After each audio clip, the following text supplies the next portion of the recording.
That should stop it. All right, welcome everybody. October the 1st. Those of you on the stream, welcome this morning. You're listening to Breaking Health Barriers, which is the object of this program, is to get a better understanding as to how the human body works and the myriad of fraudulent claims that exist out there that have an awful lot to do with, well, just like a lot of the commercials I was seeing here on Alex Jones. You know, just wow, what a enterprising, what a commercially strong, enterprising program.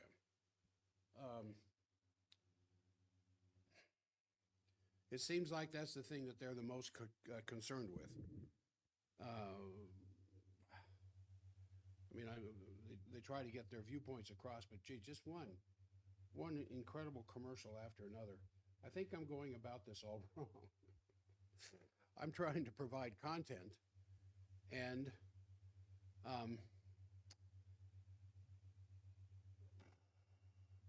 if I want to compete with these other guys, I got to start providing commercials.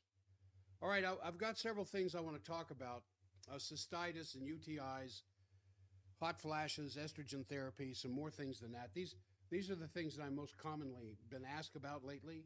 And also, I want to talk about red food, an exciting new product. Hold on a second.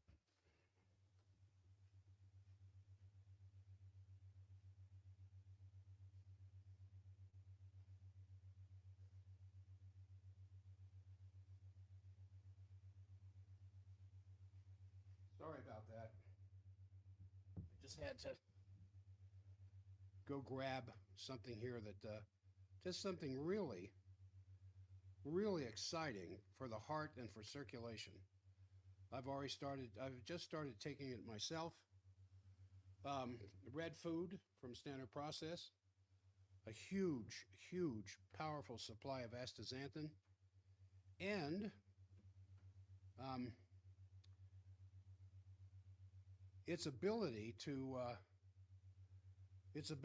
open up the blood vessels, to drop blood pressure, and it's coming from an organic source. There's a lot of red stuff out there in the marketplace, chewies and the chewable kinds of things and the beet stuff. This is all minimally cold temperature processed, and I'll talk more about it later. But I want to talk about cystitis and UTIs.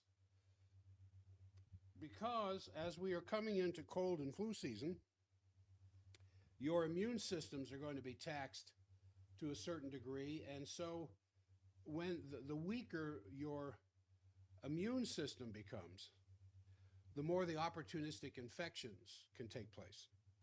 Opportunistic little microbes, in the sense that your immune system keeps them at bay, because everything that you have ever suffered from in your life, in the sense of some infection, the strep throats, colds, flu, abdominal problems, whatever else, is still inside you. The residue of it's still inside. You never completely kill off those populations because they hide in the gut. And because of the trillions, literally trillions, of microbes that exist inside of our bodies, it's easy for someone to just suddenly disappear. So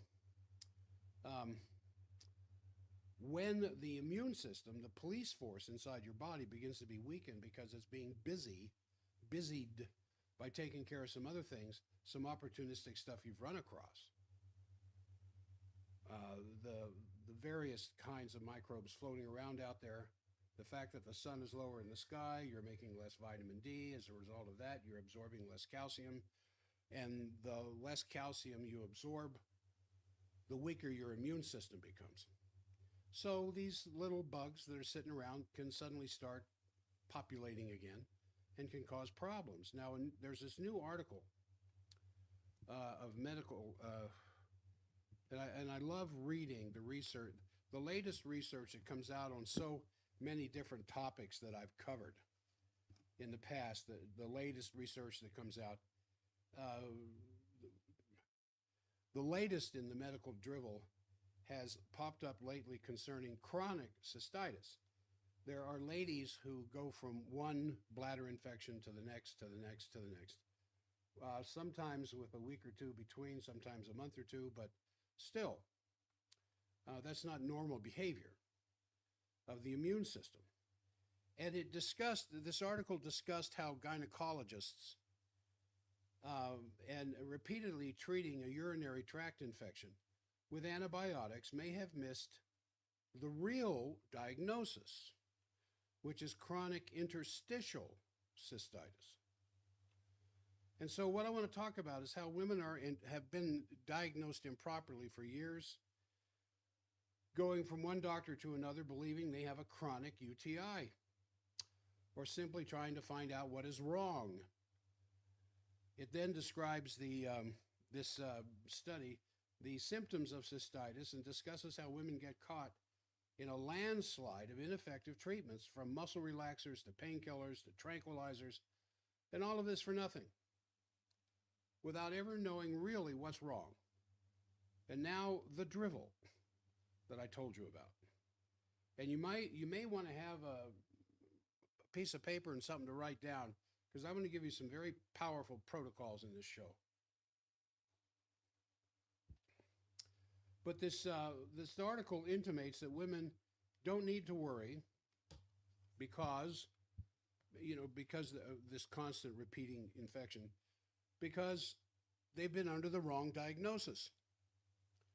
So once you get the right diagnosis of cystitis, somehow magically everything is going to be okay, which is a far stretch, since they state that no medical person knows what causes cystitis or what puts women at such an increased risk.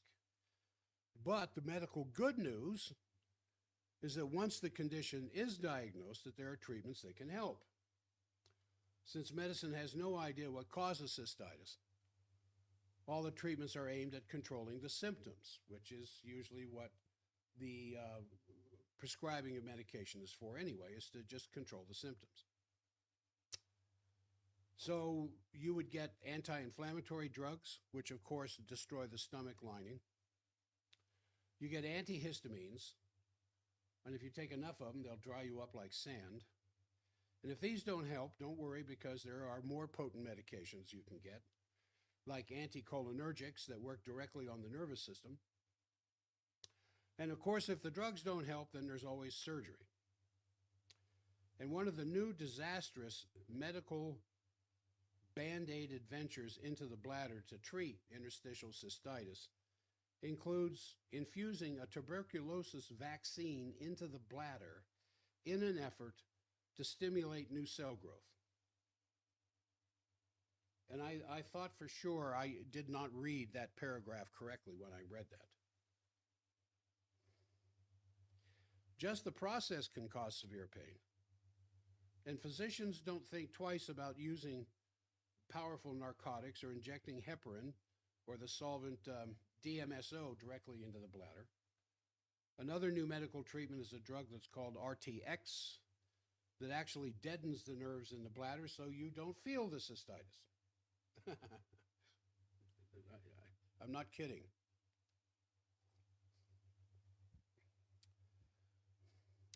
They're also considering Botox to paralyze some of the bladder nerves.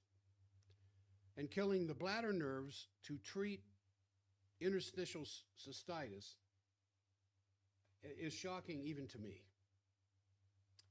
And medicine's forays into the body to cover up symptoms usually don't even turn my head for a second to pay attention to the next paragraph.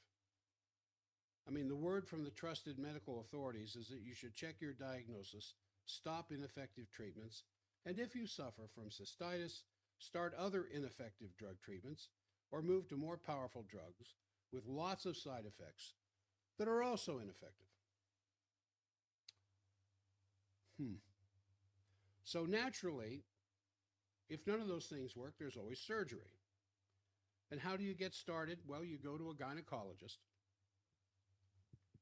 or a urologist, a person that specializes in the treatment of cystitis, a condition that an entire profession admits no knowledge or cause or susceptibility or cure. Well, thank goodness we have these expert scientific medical authorities providing us with this authoritative information that all women can rely on. Now, I'm going to tell you the truth about cystitis and UTIs that we've known for a long time. And of course, it is related to malnutrition and starving oneself of micronutrition that's required for the body to perform correctly. But the cause of these conditions, cystitis, chronic cystitis, interstitial cystitis, is just a it's a weakness in the cells that line the urinary tract. And the weakness is caused by nutritional deficiencies, as I said. It's made worse by drugs, both prescription and over-the-counter. That's it. And without an understanding of this fact, and with increasing use of drugs, it's easy to see the folly of medical interventions, even by urogynecologists. And if ever there were a condition that described the state of standard medical care, it's chronic cystitis. I mean, while getting completely caught up in so-called science, we throw more and more powerful drugs at a woman in the end. When it comes to cystitis, remember the saying about doctors and drugs. A drug is something about which doctors know very little, given for a disease about which they know even less, into the body about which they know nothing.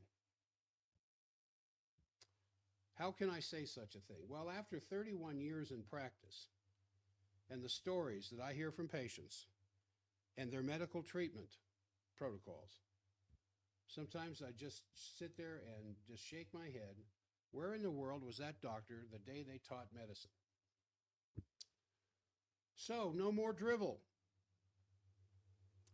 It's not necessary to stay in the land of drivel.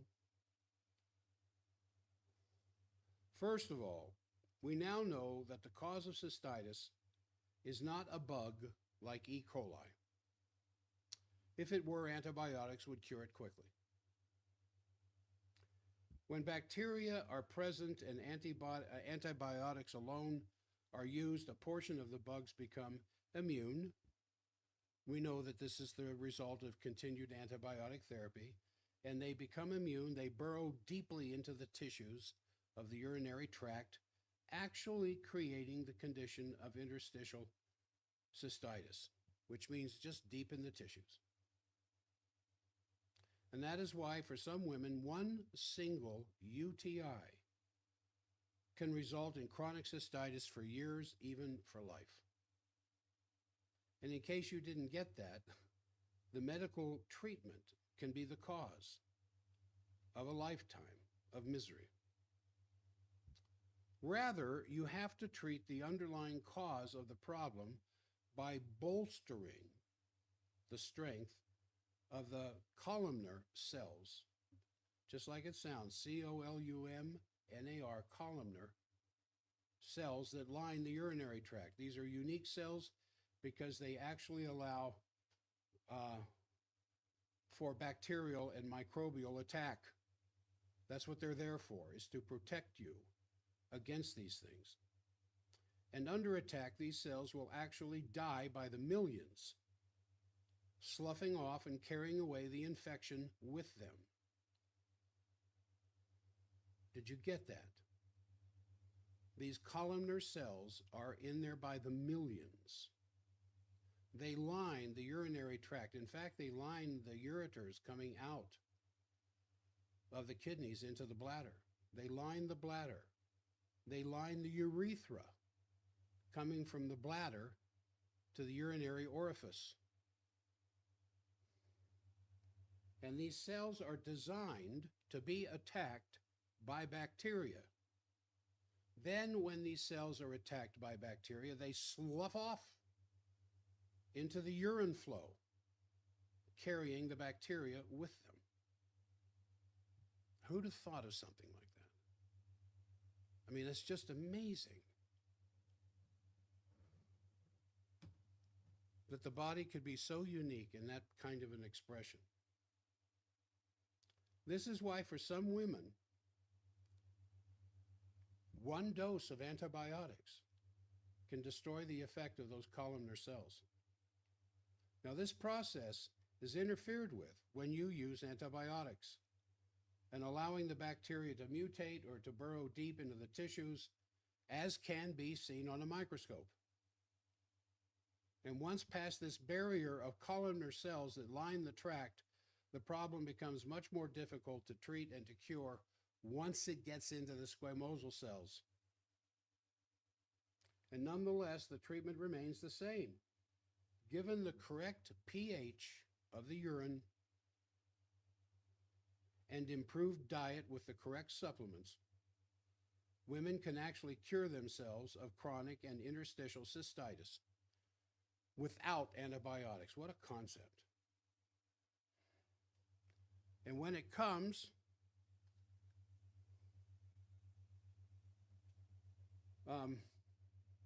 to urinary pH, medicine manages to even muddle that up with a trainload of antacids suggested in daily use by women, popped like candy. Antacids are highly dangerous because they have a systemic effect. They affect the very cell in the body. They affect every cell in the body. And when it comes to cystitis, this is critical because antacids interfere with the excretion of acids and bicarbonates, causing the urine to become much more alkaline. Your urine is full of uric acid. Your urine should be acidic, anywhere from 4.5 as high as 6. You start getting over 6, you're going to start moving into 7 where it's neutral. You get past 7, it gets to be alkaline, and that's the pH where bacteria thrive. Interestingly enough, your blood is slightly alkaline for a totally different reason, about 7.2 to 7.4. But when urine gets alkaline, then you get a flurry of bacteria growing. Your body will do everything it possibly can to keep bacteria out of the blood. It has a great system for doing that. It's called the white blood cells. They keep bacteria out of the blood. You have white blood cells in your urine. Not very much, but you got white blood cells there that came in from the kidney. But because of the acidic condition of healthy urine, in a healthy woman or a man for that matter, the immune system cells are destroyed by the acidic nature of the urine, which is okay because the acidic nature of the urine kills the bad stuff if it's properly acidic. And so women who are on antacids, bicarbonates, Tums, all that kind of stuff, Rolaids, Prevacid, Nexium, causes your urine to become more alkaline. And as I said, alkaline urine is the breeding ground for bacteria. That's why cranberry juice helps some women, because it's acidic. It usually offsets the damage caused by antacids by helping the urine to become more acidic. But these very same ones that I just mentioned, Tums, Rolaids, Prevacid, Nexium, I think there's a couple others out there that slip my mind at the moment. The very same ones that in most cases of cystitis, older women are taking an antacid. Now, if this is you, the first step to curing chronic cystitis is to normalize your digestion and throw those antacids away. This is almost always possible, and for many it simply requires a diet that follows proper food combining and the elimination of grain. Well, wheat, let me just say wheat. The elimination of wheat. And again, for those of you who think that wheat is for man, In 1836, Kirtland, Ohio, that might have been the case. That's not the case today. The wheat that's in the marketplace, the wheat that's in that bread, cereals, everything else you buy in the grocery store is not the wheat even of your grandparents. It's been altered for high gluten content. And it's extremely foreign to the human body. Now, once you've gotten the antacids out of your system, it's a matter of rebuilding the protective urinary tract cells.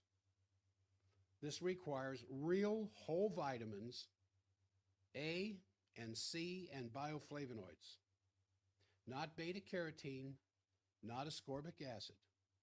Real whole vitamins A and C and bioflavonoids. Nothing can get you in a store. None of this can you get in a store or the internet that will get the job done unless you're willing to eat whole buckwheat plants, alfalfa, raw bones, raw kidney, raw carrots, and much more that you will need to use supplements that are made from these things, these whole foods condensed into pills and capsules. And you know that's the backbone of my nutrition care for my patients, is whole foods. And if you're not going to eat the whole foods, then at least eat the concentrates of these whole foods that come in the form of pills and capsules. Now, the job can take anywhere from 3 to 12 months. And for the average run-of-the-mill case of cystitis, you're going to need to take the following products. These are available at forbiddendoctor.com at a much cheaper price than Amazon. AC carbamide, that's vitamins A, vitamin C, along with carbamide that helps to move excess fluid out of the body. You're going to need to take probably at least 6 a day of those. Cataplex AC, which is a higher dose of vitamins A and C, about 6 a day. Arginex, which is essentially arginase. It helps to clean out in the renal pelvis, in your kidneys, the buildup of L-arginine,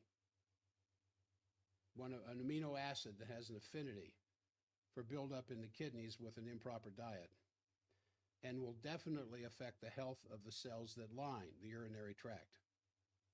About 6 a day of those. And then something called Alboplex, which is food for the urinary system, starting with the kidney. 6 a day of those. Oh, Dr. Jack, there's just too many pills. Then eat better. Get rid of your processed foods. Get rid of your seed oils. Get rid of these grains that are no good for you. Start eating liver at least twice a week. A 4-ounce portion of liver twice a week, I think, would cure half the diseases on this planet. Not because the liver cured it, but because the liver contains such nutrient-dense micronutrition as well as macronutrition that the human body can once again take care of itself.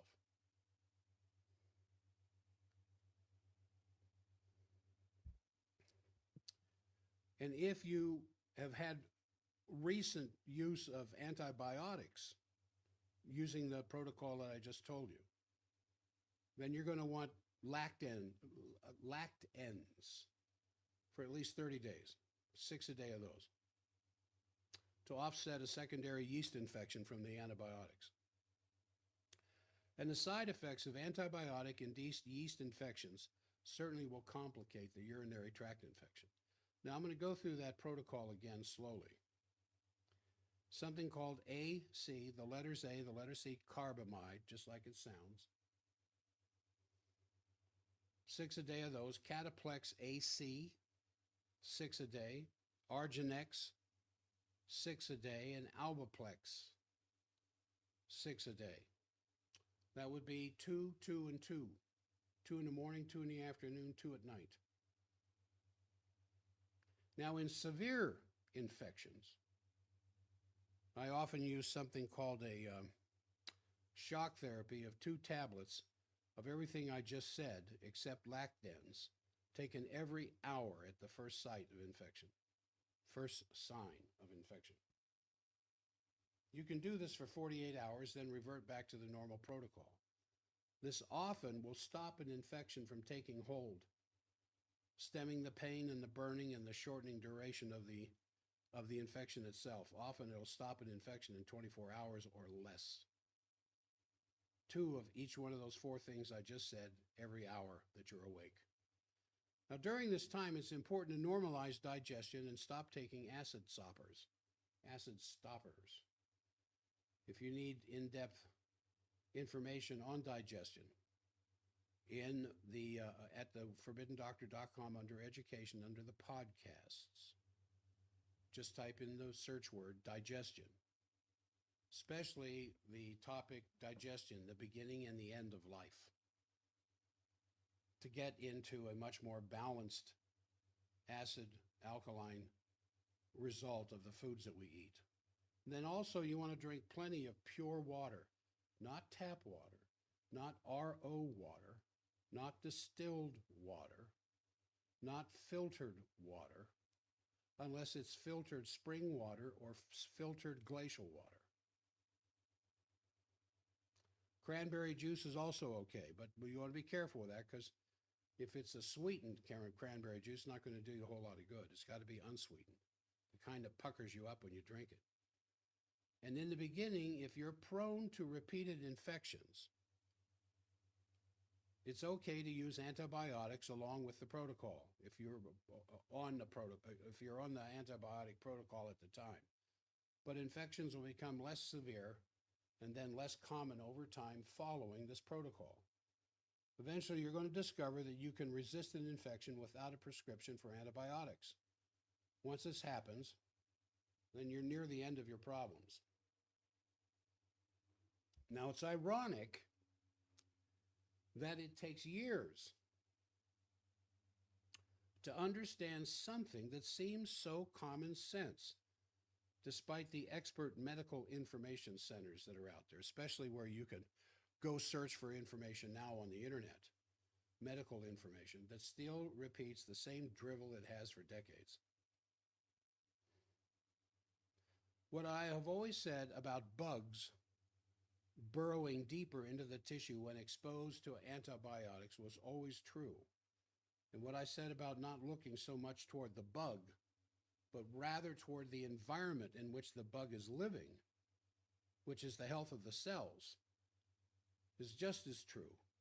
What I said about antacids was true. Antibiotics and drugs can be miraculous when you really, really need them. Despite well-meaning physicians, it's easy to see how hundreds of thousands of prescriptions for antibiotics are given improperly each year to women.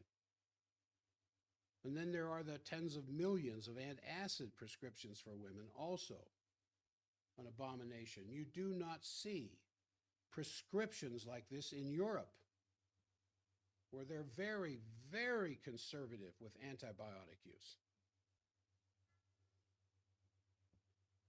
The very fact that women get one infection after another is living proof of what I'm talking about and the therapies and what I've just got through saying.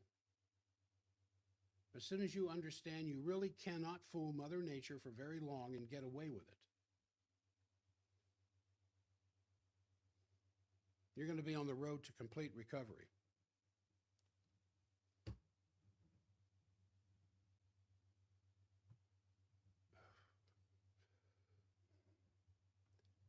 Well, Paul, I'm trying to get to messages, but I can't seem to find it. Wow, what?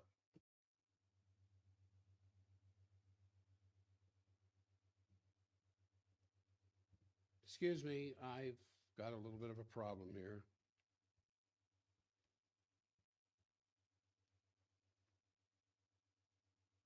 No, I don't see anything else playing in the background, Paul.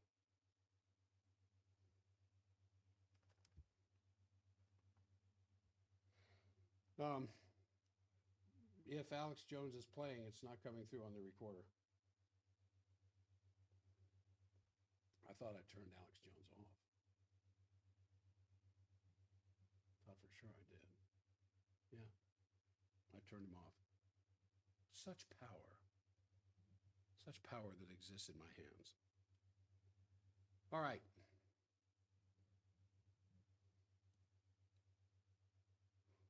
Okay, good. All right, so what I want to repeat that last thing I said, the fact that women can go from one infection to the next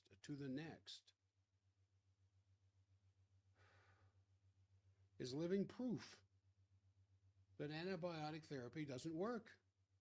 If UTIs and interstitial cystitis was largely the result of an infection, the antibiotics would get rid of it. It may give you temporary relief, but it doesn't get rid of it. What we have to do is build the... Why weren't you plagued with UTIs as a little girl?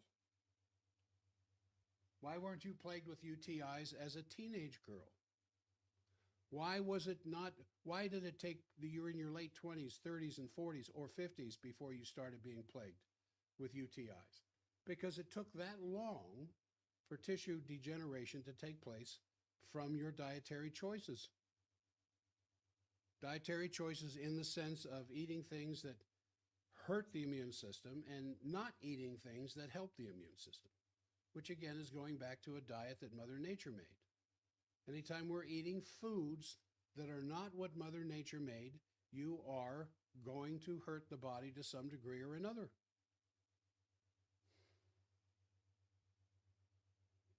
If you cannot directly track what you're eating to one step backward to something that came out of the ground, off of a branch, off of a stem, or something that ate those things, then there's going to be some risk to your health. Now, there's always some expert medical sites that suggest you need special attention if you've been diagnosed with a urinary tract infection that repeatedly fails to respond to antibiotics. If you are plagued with continued bouts of UTI symptoms, or if you experience symptoms of a UTI, but urine tests fail to reveal any bacteria, according to modern medicine, then you're going to need a urogynecologist, which is a doctor that specializes in cystitis. And there you can, of course, get all the antibiotics and tranquilizers and muscle relaxers and painkillers and anti-inflammatories and antihistamines and anticholinergics or surgery that you want, none of which will have any effect on the underlying weakness in your cell structure. It won't address your chronic alkaline urine from antacids, or it won't provide you with any type of permanent relief or cure. The choice is yours. Now, I'm going to go over that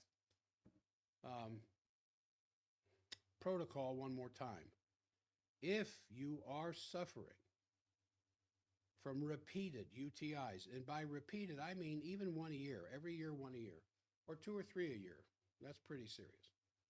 Or some ladies go every 2 months and have to take another dose of antibiotics.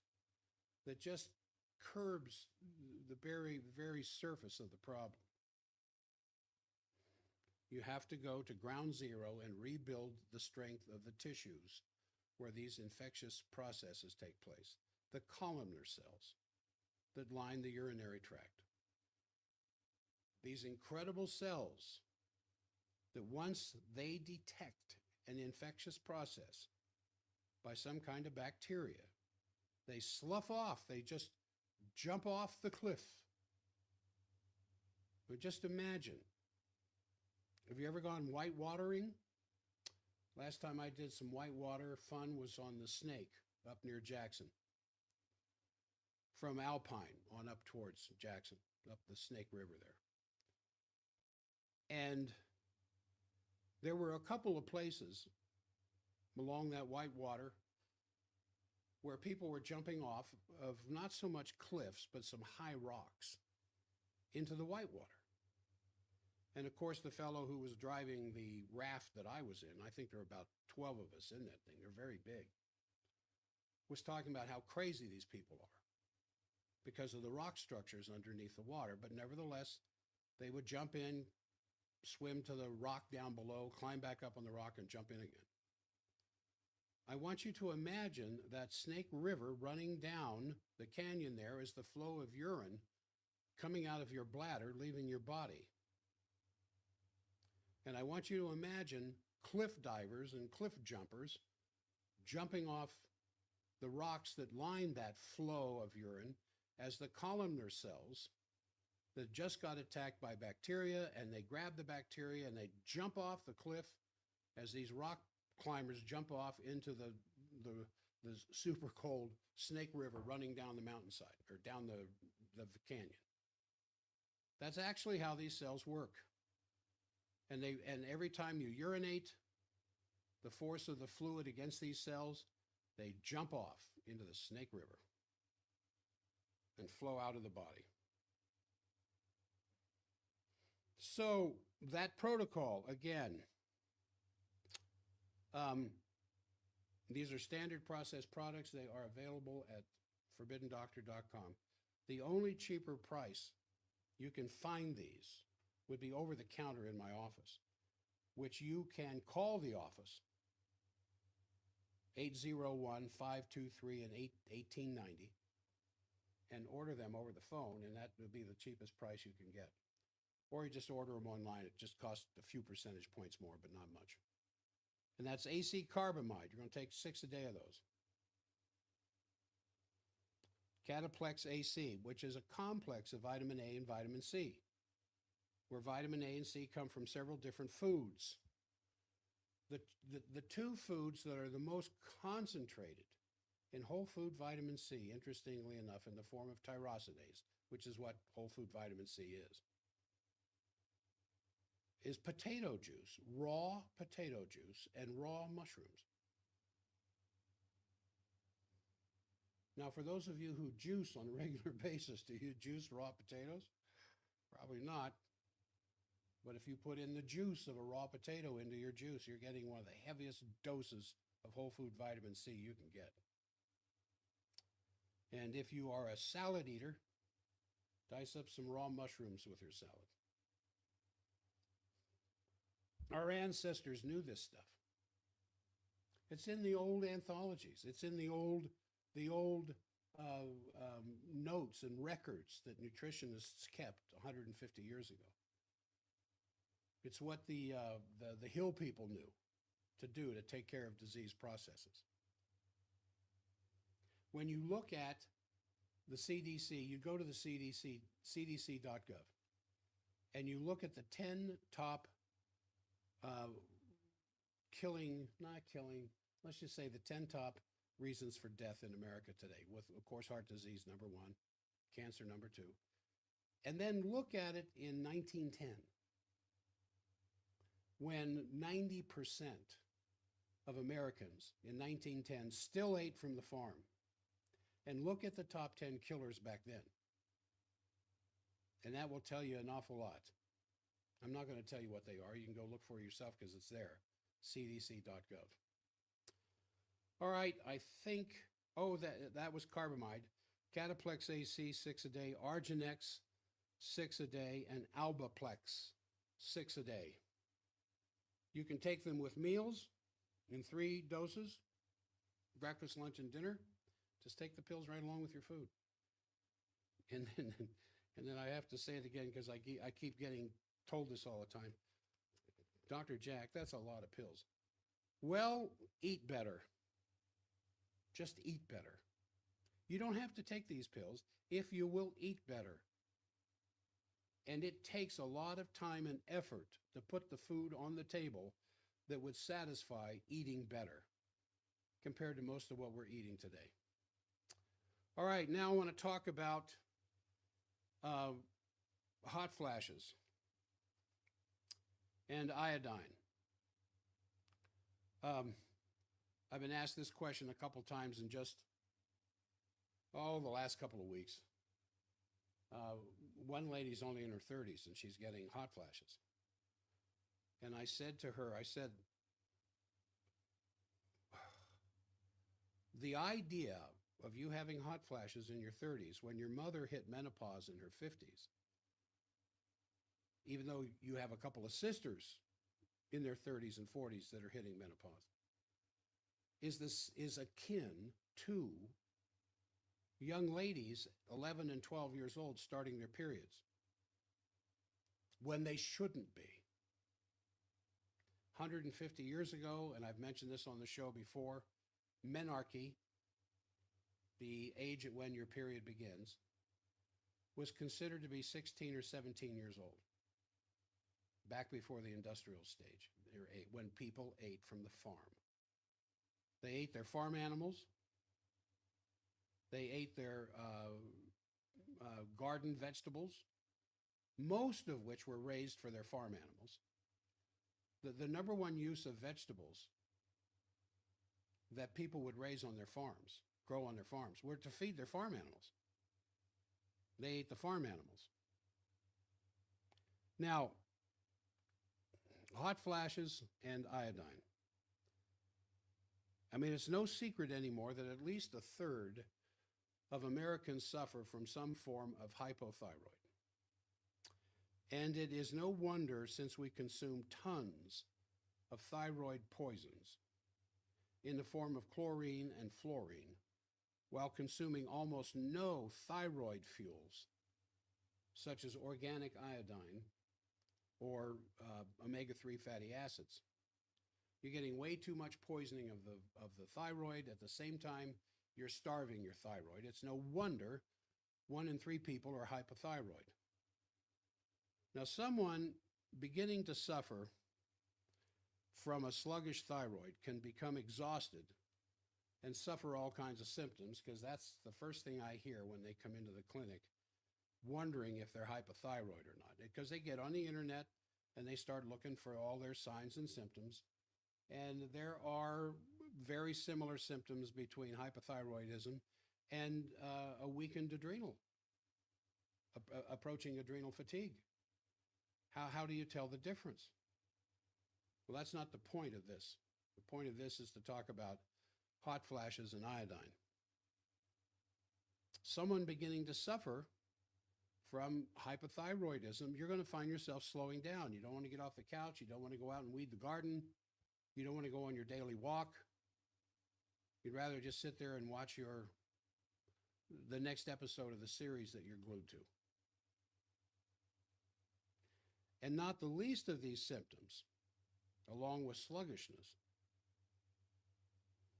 is dry skin, constipation, mental sluggishness, slow pulse, frequent urinations, ringing in the ears, weight gain, being cold all the time, losing hair and eyelashes, and having your hair turn coarse, very coarse, from soft hair into coarse hair.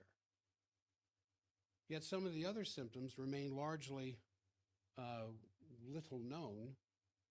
They include high cholesterol, high triglycerides, fatty deposits in the liver, and thick or loss of secretions.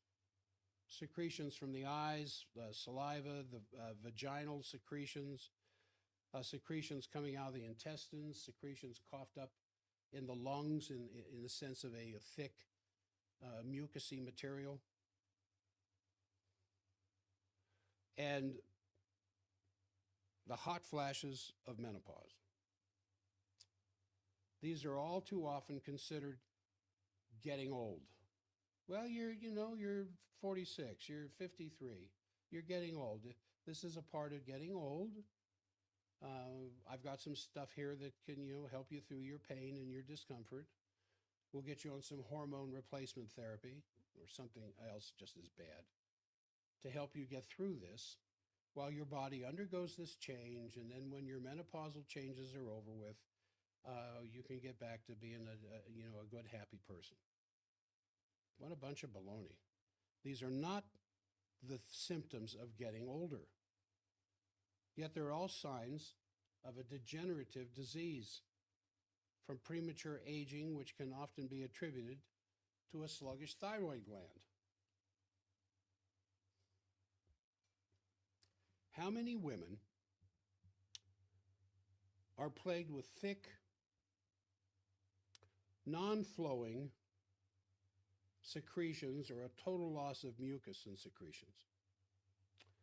How many people suffer from high cholesterol and triglycerides with no answer for that problem except drugs and more drugs?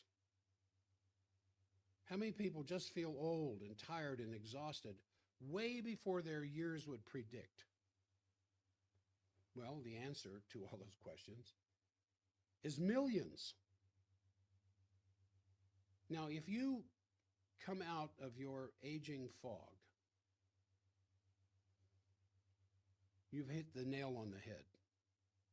Thereafter, you can make lifestyle changes to lock in your new positive, new physiology. And these changes include eating less processed foods, a daily supplement, as I'm going to suggest, especially something called thytrophin.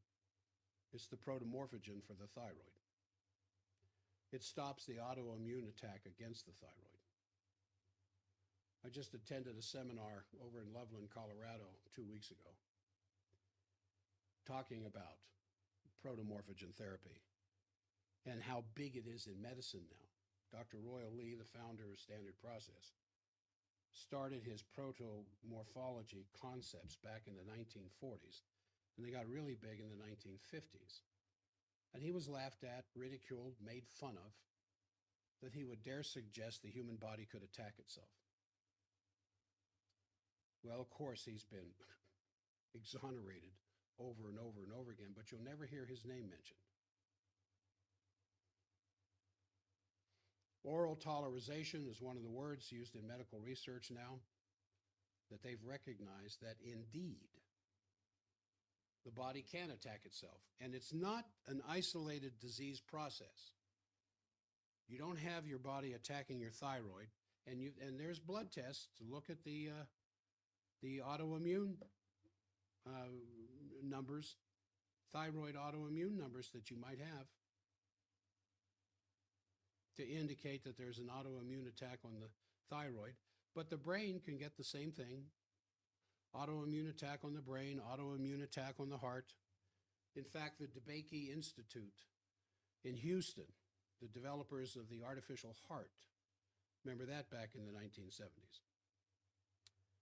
They said then, and they maintain it today, all heart disease is just the ongoing effect of the body attacking the heart. Now, one of these days, I don't have to dedicate a show as to why the body would attack itself, but it certainly will attack the thyroid.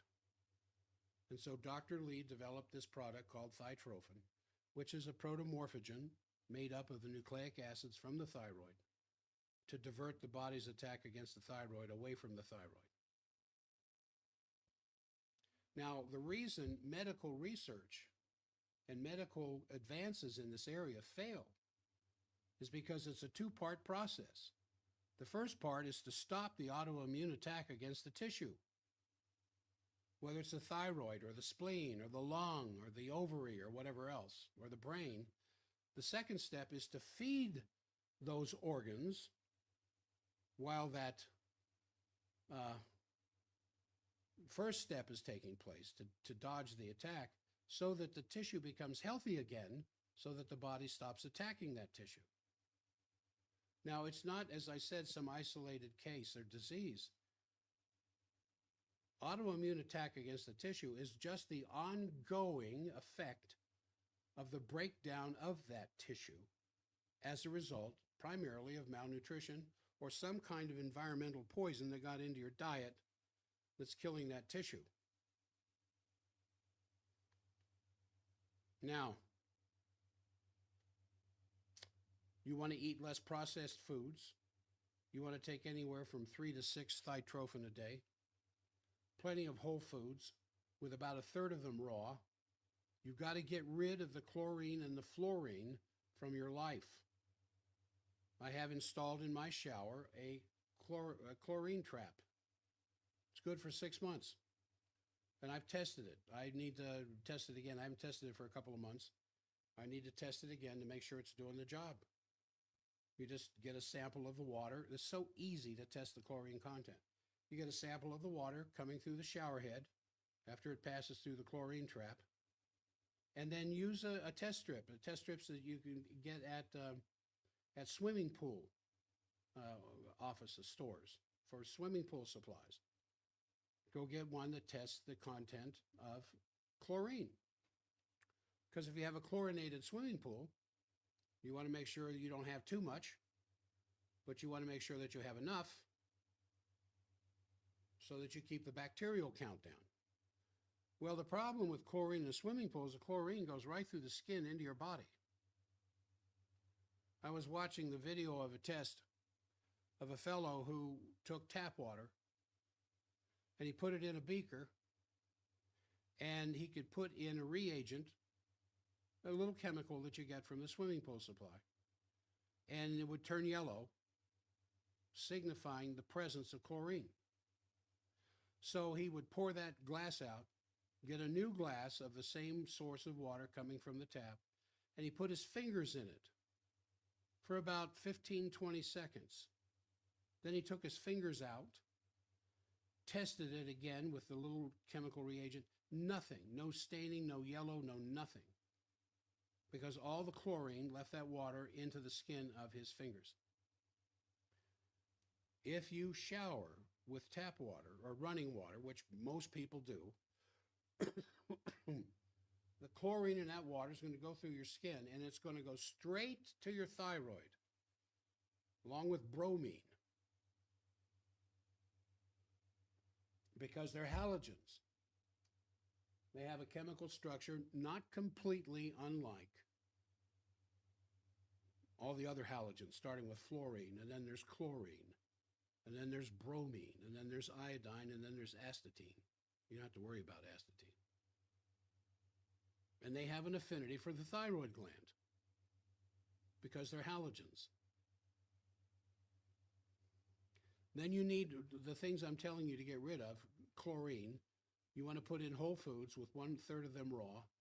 Get rid of the chlorine and the fluorine. Add some omega-3 fatty acids to your diet, like fish and or flax oil. And further testing can be done, and this is the Broda-Barnes test. Some of you may be familiar with this. It's where you take your temperature under your armpit for 10 minutes before you get out of bed for at least 5 mornings in a row, and you have to use a mercury thermometer. These other thermometers today are terribly inaccurate and inconsistent. You can go to Amazon.com and order a mercury thermometer. They're still out there. And you put that thing in your armpit, that thermometer, for 10 minutes before you even get up to go pee. Record the temperature for 5 days in a row. If your temperature is consistently below 97.4, you can be even more sure, you can even be more sure that your problem is your thyroid. If it's the thyroid, you can see the medical folly of taking dangerous drugs to thin out secretions, to lower cholesterol and triglycerides, or to stop hot flashes, because it's a thyroid problem. In fact, most hot flashes are caused by the thyroid and the liver's inability to take over the job of the ovary. And this should occur naturally over the course of 6 months or so after menopause. But millions of women get stymied here because of a long-term, undiagnosed, untreated, worsening underlying hypothyroid condition. And once again, the truth is as timeless as the time itself to take care of it. Unless you're treating the cause of the problem,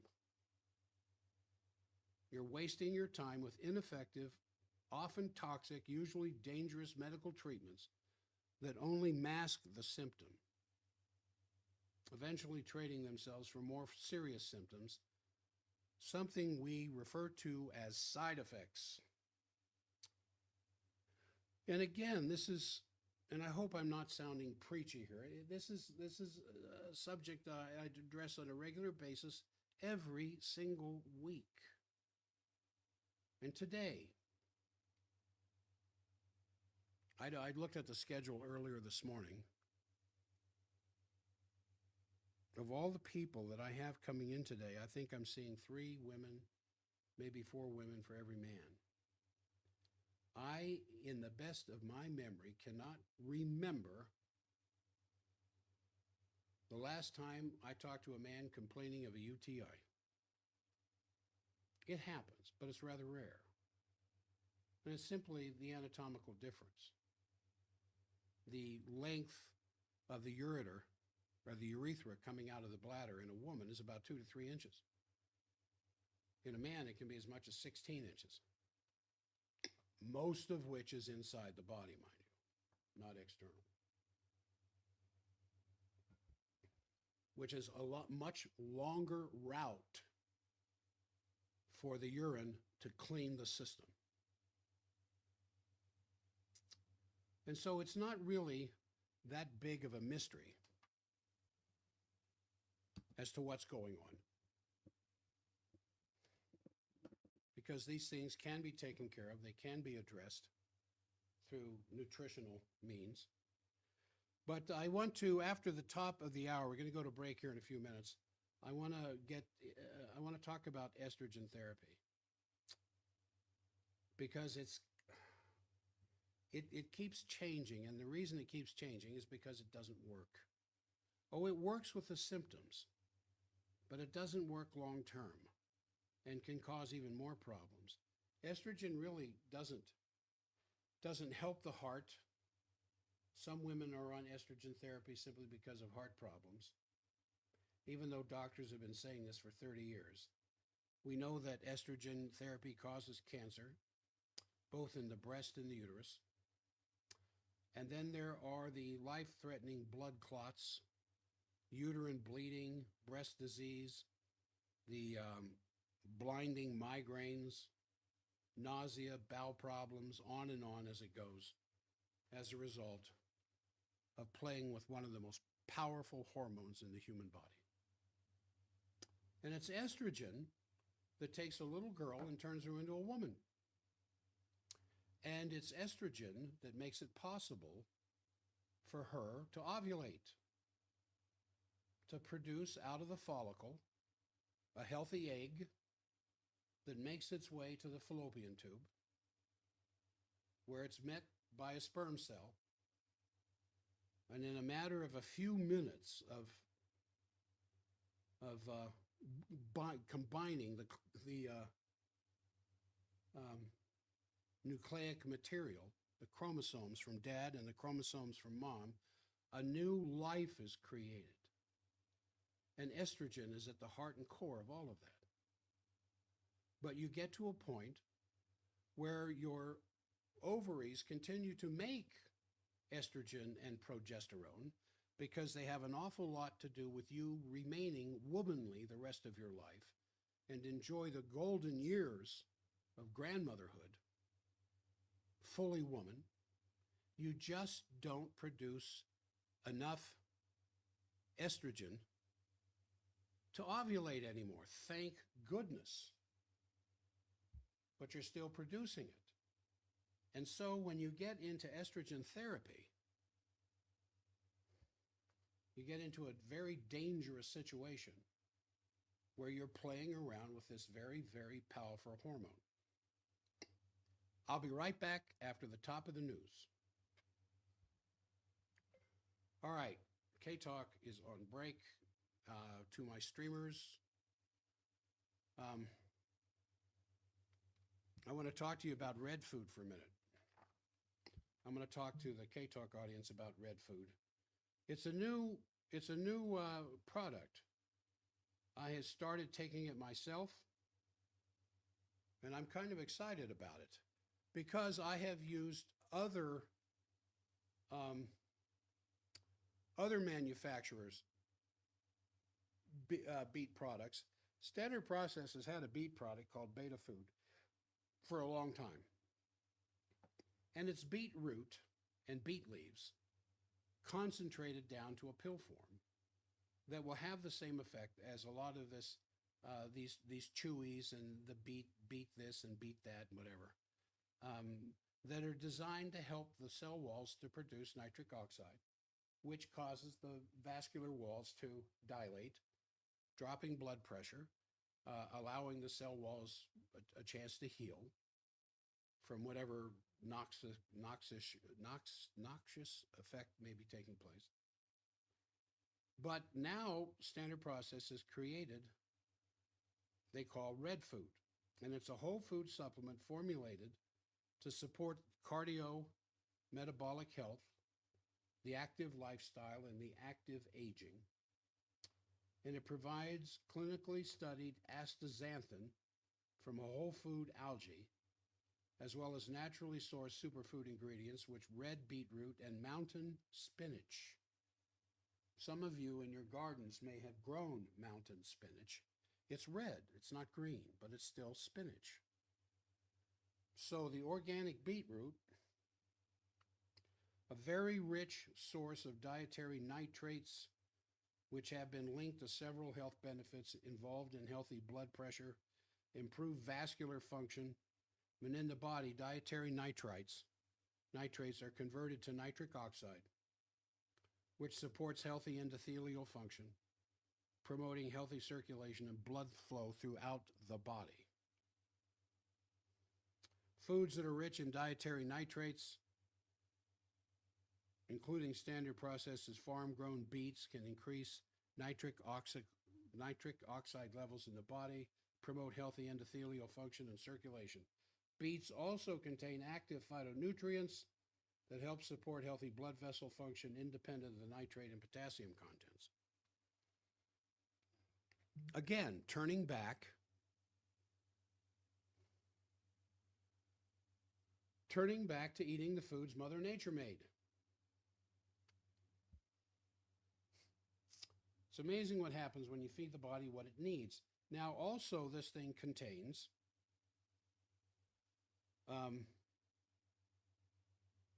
mountain spinach.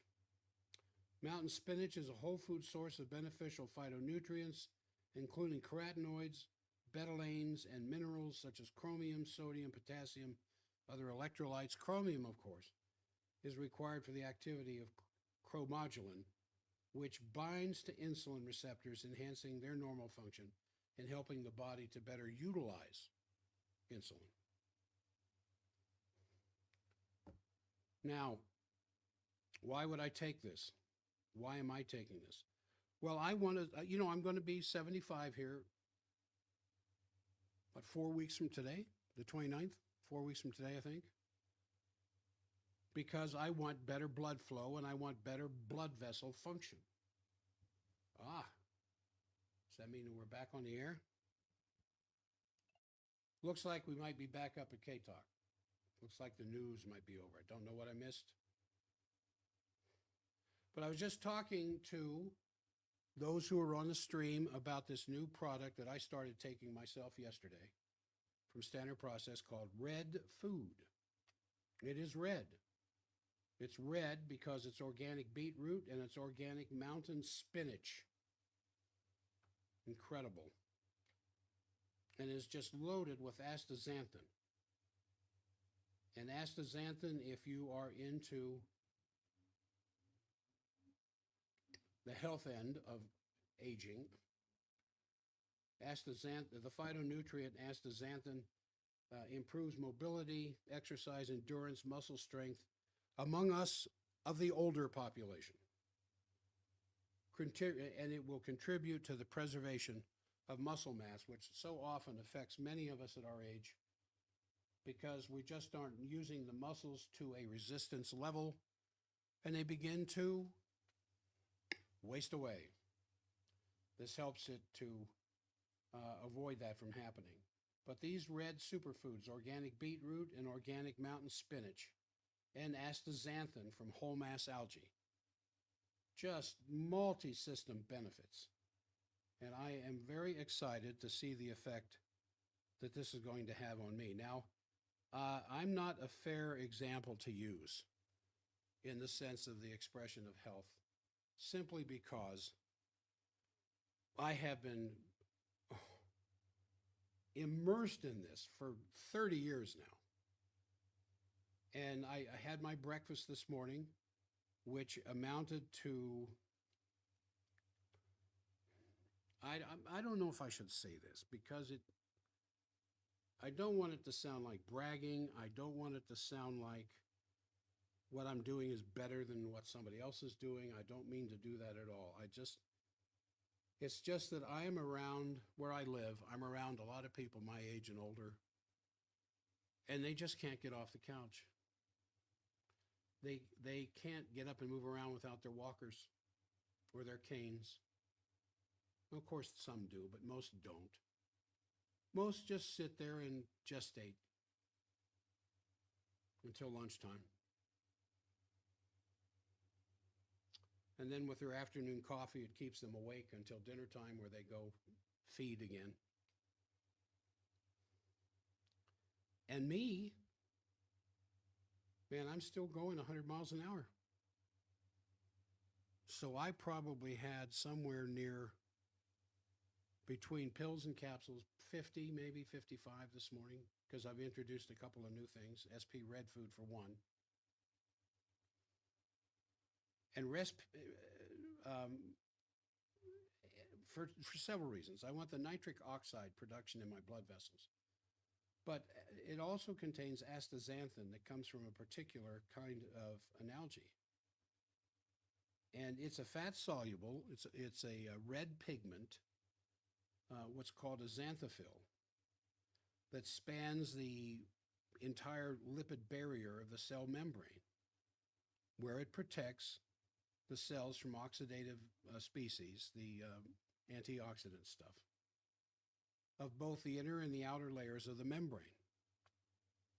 So in specific measures of antioxidant activity, astaxanthin has been found to be up to 40 to 100 times more powerful than beta carotene or even vitamin E. So the phospholipid barrier is the barrier that surrounds the cells of your body. It's, on a macro level, it's like your skin being this barrier to water. You can soak in a bathtub for, an hour. Get into a hot, soapy bathtub, read a book, listen to your podcasts, listen to repeats of my podcasts as you soak in that hot, soapy water. And when you finally rinse off and get out, your skin's a little wrinkly because it's absorbed some of the water, of course.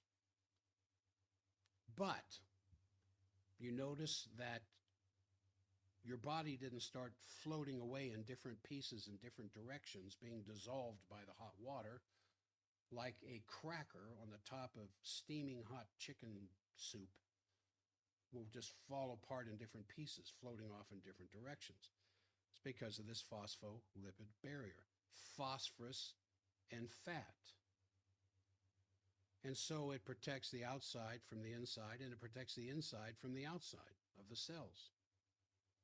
And what this astaxanthin does is it connects the outside with the inside for a stronger bond to protect the cells against oxidative stress. Now, can I feel that? I've only taken it for 2 days. But it does several other things that I could get really clinical about, but I don't think it's necessary. But we do know that clinical studies have demonstrated the ability of astaxanthin to delay the onset of muscle soreness after workouts. It's also improved exercise performance, but it's also been shown to improve the measure of depth perception of your eyes and visual processing and visual acuity, all of which are necessary for high-performing athletes, let alone the older crowd of which I'm a part. And then we know that chromium plays a role in the regulation of the heat shock proteins, which regulate inflammation in heat stress, and it helps to provide a better stimulus for cellular immune function. So, Standard Process put this stuff together. I'm glad they did. It comes from organic beetroot, organic mountain spinach, and then astaxanthin is coming from whole mass algae. And it just addresses the red phytonutrient gap, which is a very common dietary shortfall among adults, especially those of my age, in the United States. And I think it'd be a wonderful addition to your daily regimen. All right, now I want to talk about estrogen therapy. I've been talking about cystitis and UTIs and a little bit about hot flashes during the first hour.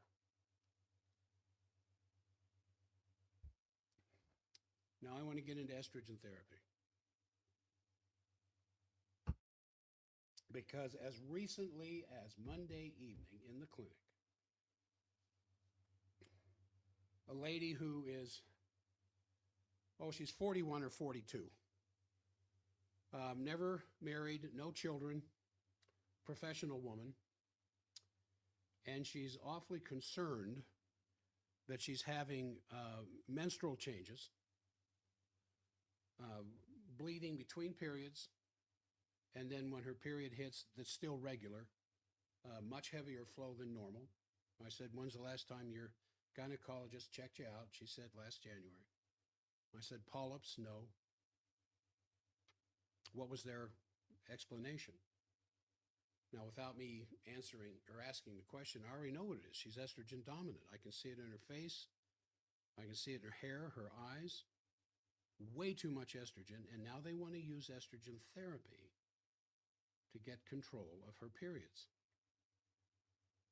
So, one of the largest and best designed studies ever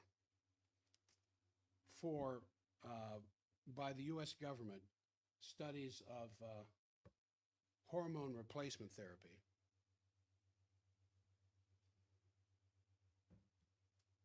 Was conducted, it's a number of years ago. I think it may go all the way back to the 1980s, if I remember right, where they were using estrogen and artificial progesterone, something called progestin, which they still use today, was halted because they were doing this study to see what the use of hormone replacement therapy could do to decrease the incidence of breast cancer. But they stopped the study because it was creating breast cancer. And it was creating heart attack and stroke and blood clots.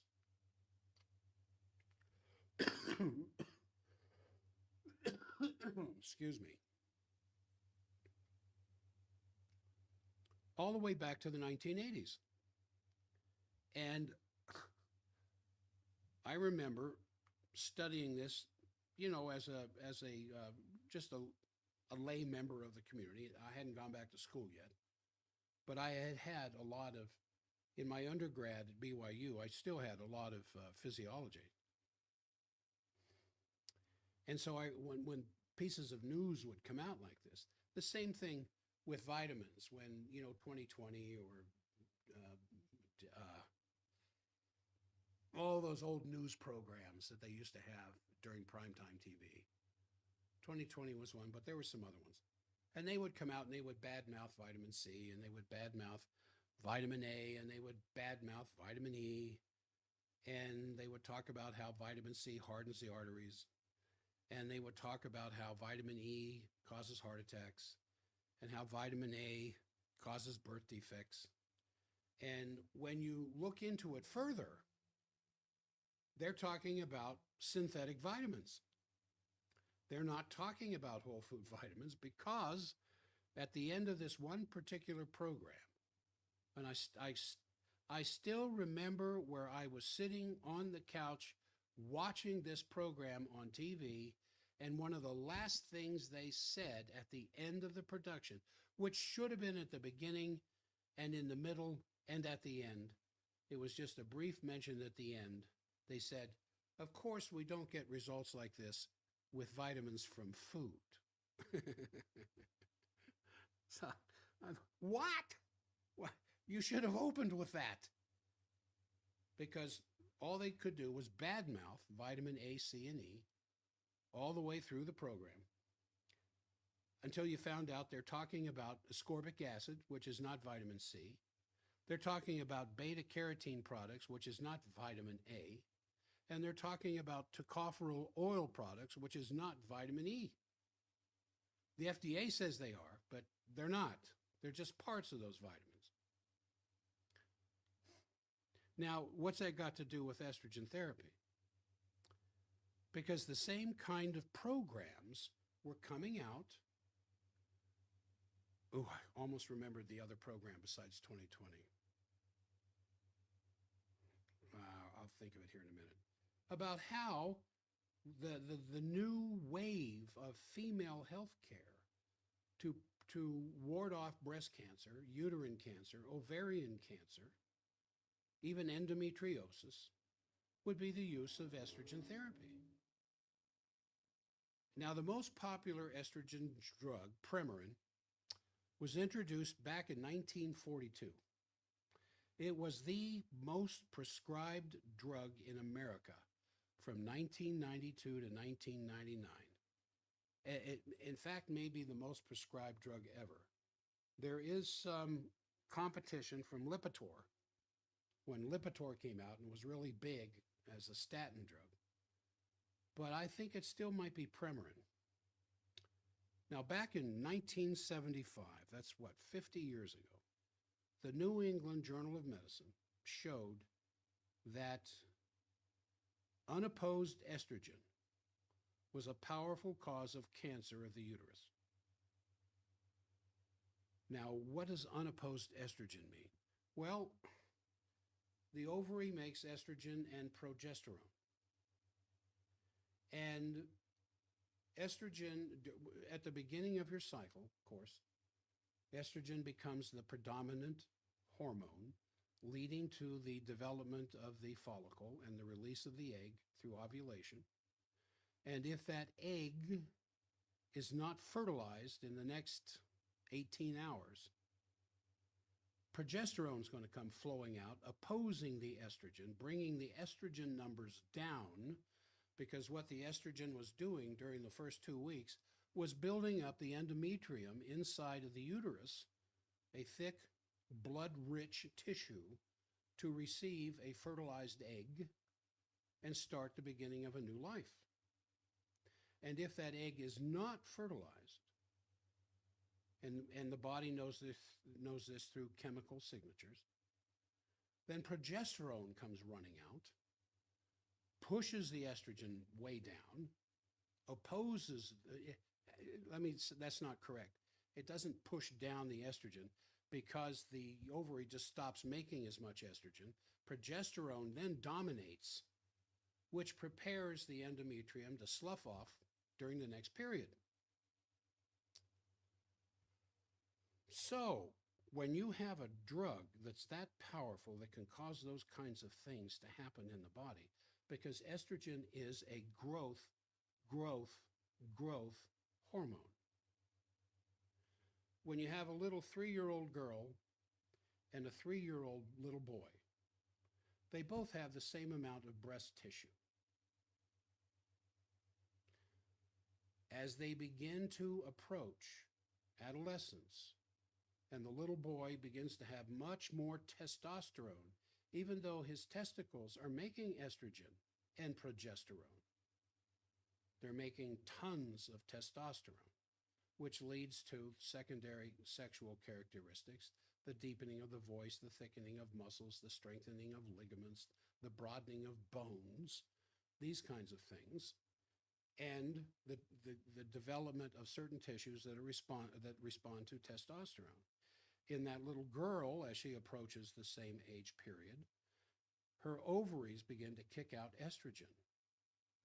And there's different parts of her body that have estrogen receptor sites, particularly mammary tissue in the breasts, which is where breast development comes from. Now, in boys, there's a condition called gynecomastia, where they begin to develop little puffy breasts because they have too much estrogen, or they don't have enough testosterone, or they're being fed soy-based milk and soy-based products that have estrogen in them that causes small breast development in a boy, because breast tissue is very responsive to the presence of estrogen. And then the way fatty deposits develop on a woman's body, different than a boy's. Again, responding to the presence of estrogen receptor sites in those tissues. So when the ovaries start pumping out the estrogen, wherever the estrogen receptor sites are, growth will take place, especially in the breasts, which tells me that is a hormone you want to be damn careful of because of its ability to trigger growth. So, to repeat myself, back in 1975, the New England Journal of Medicine showed that unopposed estrogen, in other words, where there's not enough progesterone to oppose that much estrogen, was a very powerful cause of cancer of the uterus. Indeed, it is the only known cause of endometrial uterine cancer, excessive estrogen. So to work around this finding, the drug companies recommended prescribing estrogen with synthetic progestin at the same time. That's kind of how the medical mind works. Now, the medical mind has discovered incredible, miraculous discovered miraculous procedures and innovations that have saved millions of lives. But it has a tendency to look at the symptoms rather than the cause of the symptom. And that's where it kind of misses the boat sometimes. Now, when a woman, now I'm saying all this in response to the lady that I was talking about at the beginning yesterday, as I doing a cursory exam, and she starts telling me all these different problems, and I referred her to a female doctor I like, who goes the natural route as much as possible, and then I told her there's some things that you need to do that we do here to get this balance back in your body between estrogen and progesterone, because we're pretty good at doing that ourselves. But I said, I want you to go to this other person. They're going to give you a huge battery of tests. And let's find out what's going on. It may not be the ovary. It might be the thyroid. It might be the adrenals. It might be a combination of all of them, which is why I highly recommend ageless thyroid. And by the way, our ageless thyroid has been delivered. We just received the latest mix. I think the mix is like 30 days old. It's good for several years, but it's only 30 days old in these capsules. So ageless thyroid is now back in stock. In fact, there's this outfit down in Austin, Texas I need to talk to. It looks like they may want to distribute it. They just got in touch with us. So what a lot of MDs will do, those who are still locked in the past, because medicine kind of runs 40 to 50 years behind the latest research, medical research. These people don't even read their own research. But good, innovative medical doctors do, and they stay very much in touch with the latest research and adapt their office protocols and therapies to what the latest research is showing. And the latest research is saying, be damn careful with estrogen prescriptions. So this, in effect, has kept women in a constant and artificial reproductive phase for all of their life by giving them estrogen and progesterone in higher amounts than their ovary normally would produce. And it relegates women to monthly periods beyond when they should be having them. And naturally, the synthetic progestin did not really counterbalance all the problems with estrogen. It's taken almost 30 years for the truth to finally hit home. Because after menopause, a woman's odds of developing heart disease is nearly equal that of a man. And this is how estrogen is peddled to women to protect their heart. Although the TV ads, like, you know, the one I saw from Wyeth Ayerst Pharmaceuticals, and through advice and prescriptions from physicians who get their information from pharmaceutical companies, estrogen, the use of this estrogen therapy will help to protect your heart so that your heart is in a healthier state the older you get than it is with a man. Yet in a rare demonstration of shock, the government has advised that no woman should take estrogen for the heart since it actually causes heart disease. And all women taking estrogen should report to their doctor to consider quitting and getting off of it as soon as possible. This isn't going to work too well since it is a rare physician indeed who has learned about and can offer any alternatives to estrogen therapy. Now, there are good alternatives for almost all the problems for which estrogen is prescribed. And when it comes to cardiac care, a good Mediterranean diet with plenty of fish, lots of exercise, and a couple of key supplements is millions of times better than estrogen therapy. Get your pencil out. Cardio Plus, anywhere from 3 to 9 a day, is one of the best things you can possibly give your heart, along with Cataplex B Core, C-O-R-E. Cataplex B Core, the original B vitamin mixture of Dr. Lee from the 1930s that contains the anti-paralytic vitamin B4.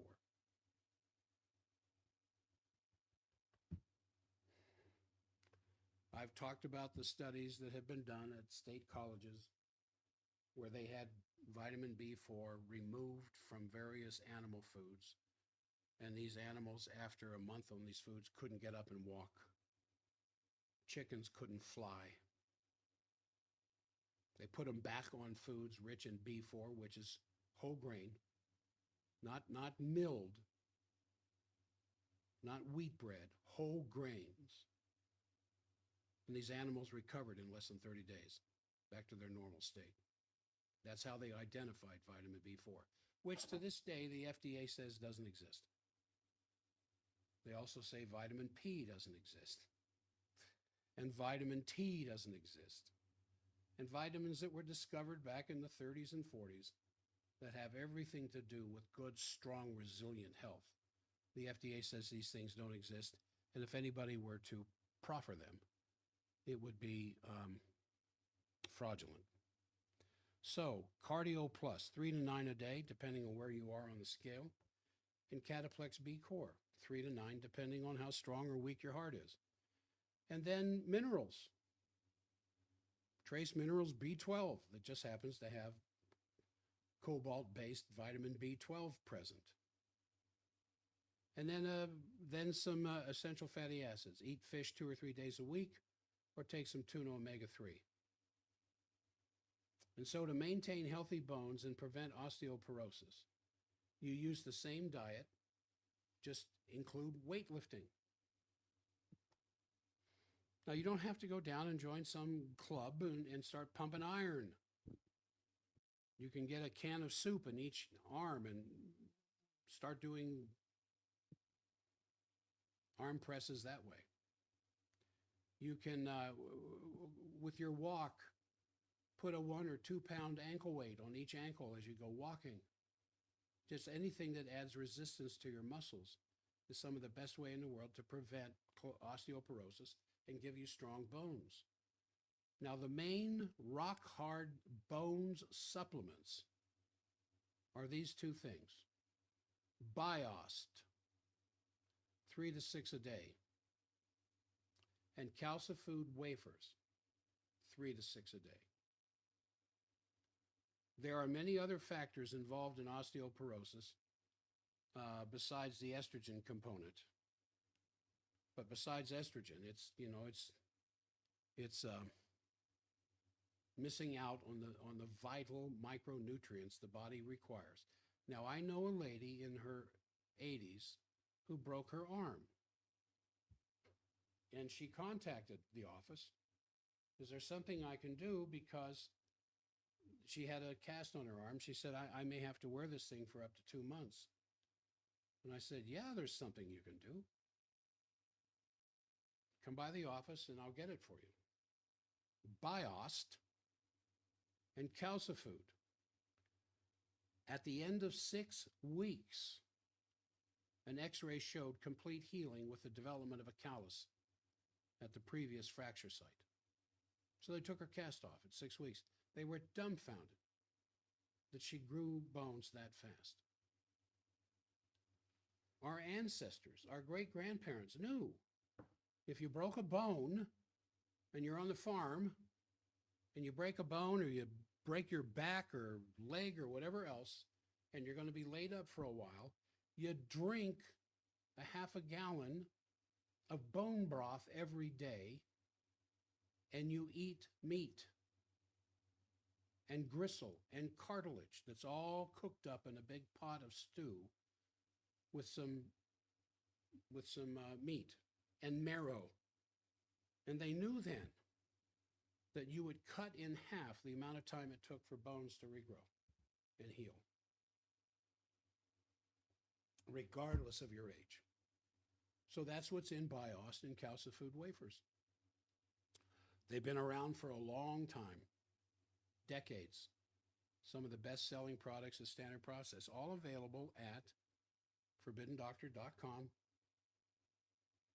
So in alternative healthcare medicine cabinets that I've recommended in the past, I always recommend having a bottle of BIOS sitting there for someone who breaks a bone. And you can cut the growth period in half. Now, the hot flashes and the dryness problems that are associated with menopause are the most difficult to solve using alternatives to estrogen, because the same diet and exercise program should be followed, but fluorine and chlorine have to be eliminated to maintain proper thyroid function, which is definitely a key to solving hot flashes. Now, additionally, there are 2 key supplements. Again, get your pencil out if you're having hot flashes. Simplex F and Cataplex F. Simplex F, protomorphogens for 4 organs. Cataplex F, both of them at a dose of 3 to 9 a day. But for hot flashes, women do better using prolamine iodine, an organic form of iodine, instead of Cataplex F. Cataplex F has iodine in it, but not as much as prolamine iodine. So when I have ladies confronting me about, not confronting me, but asking me for advice that they're starting to have night sweats, I said, here's what's going on. 9 times out of 10, not always, but 9 times out of 10, your estrogen levels are starting to drop. So I'll ask him, are you still ovulating? Are you still having your period?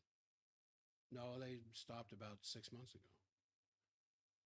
And did they stop intermittently for 4 or 6 months ago when they stopped altogether? She said, yeah, for a couple of years they were off and on a little bit, and then they stopped. And they're not considered menopausal until you've gone 6 months without a period. I said, well, you've gone 6 months without a period, so I know your estrogen levels are dropping. The hypothalamus is looking for estrogen in the bloodstream. And when it starts to drop until the hypothalamus catches up with your life cycle, it's going to stimulate the pituitary gland, to stimulate the thyroid gland, to stimulate the liver and the ovary, especially the ovary, to produce more estrogen because it's not producing what it used to produce. And it uses pyrogens, the same root that goes with pyromaniac, somebody who likes to set fires. Pyrogens raise the body's temperature. So sometimes the thyroid will stimulate the liver to release pyrogens to stimulate the ovary to put out more estrogen. And you know what the police force is for all of that? The thyroid. Because the thyroid is missing its place in regulating its effect upon your monthly cycle. And the thyroid has a strong effect. It's not all ovary based by any means. So the thyroid is being kicked by the pituitary. So the thyroid kicks the liver and the ovary to try to get out more estrogen, and the pyrogens are what are released to stimulate the liver, or the pyrogens are released by the liver to stimulate the ovary. And that's where the hot flashes come from. Now, there's one easy way to take care of that. And I have podcasts at forbiddendoctor.com under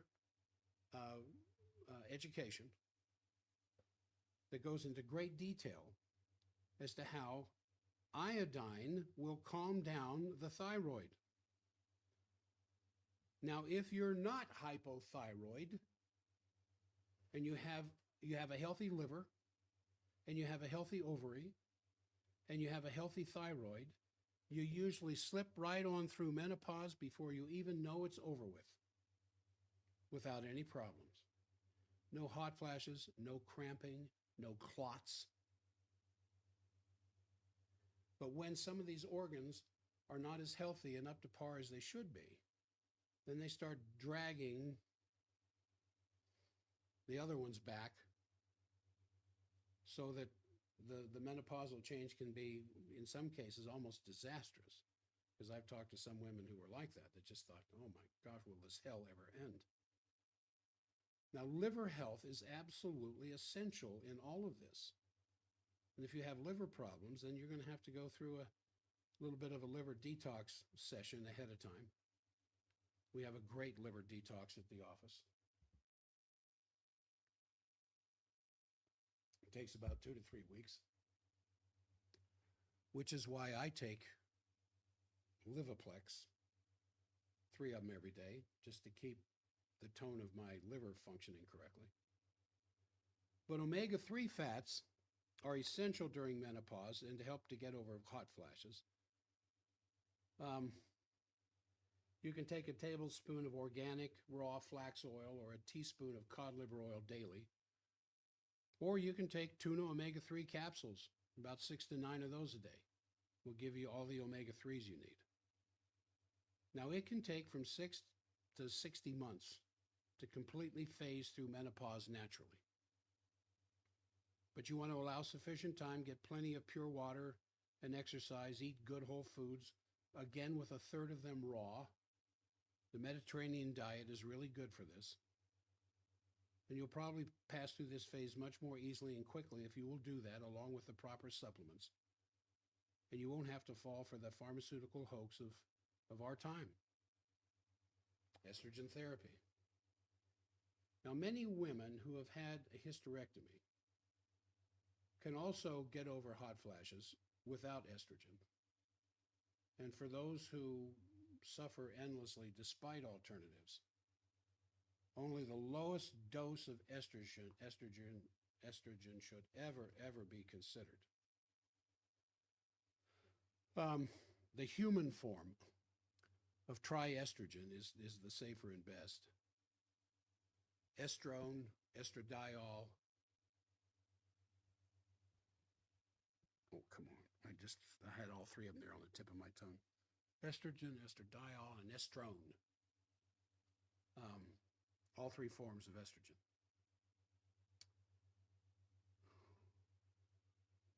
Literally, millions of women have probably gotten cancer from this honestly well-intentioned but sadly often deadly 30-year scheme.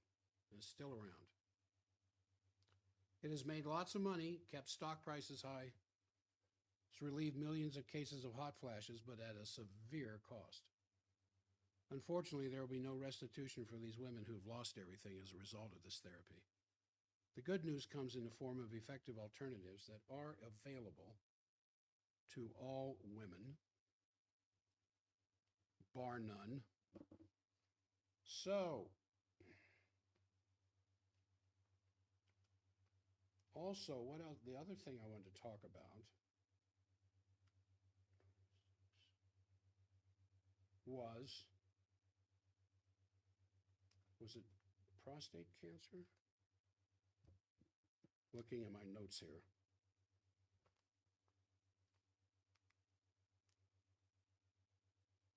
think that, I don't know if I talked about this. What do we have left? I've got about 20 minutes left in the program.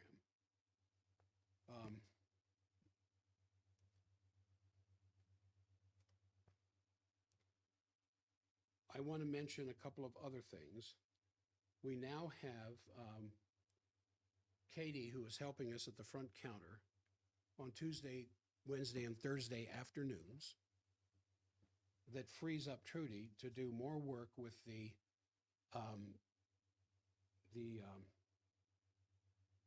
shockwave therapy that is having some amazing results.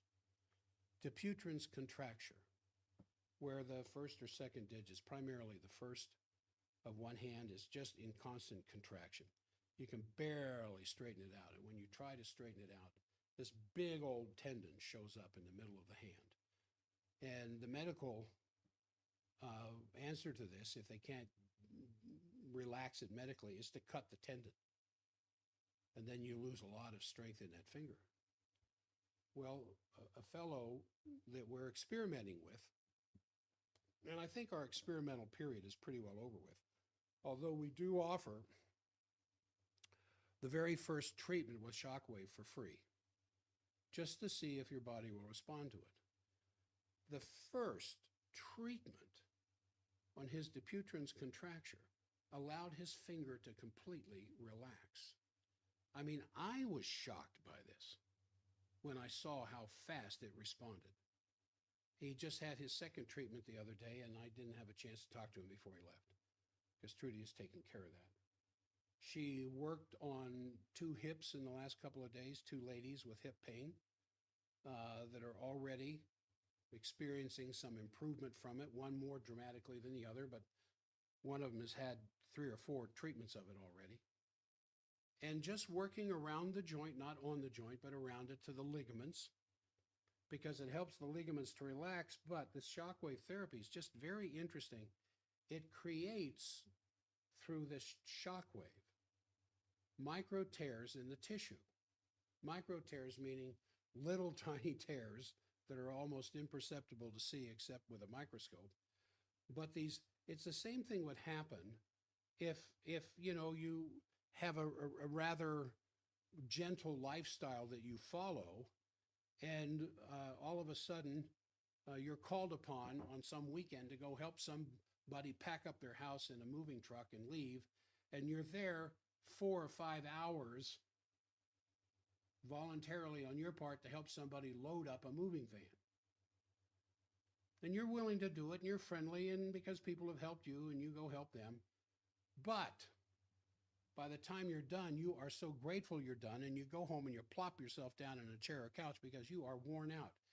You have just created micro tears throughout all the muscles of your body that were involved with such unusual heavy physical exertion.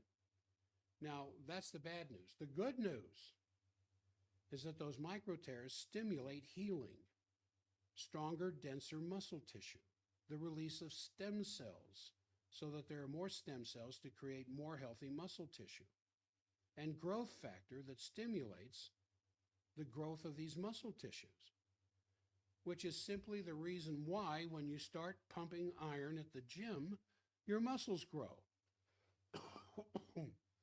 It's not just the concept of resistance exercise.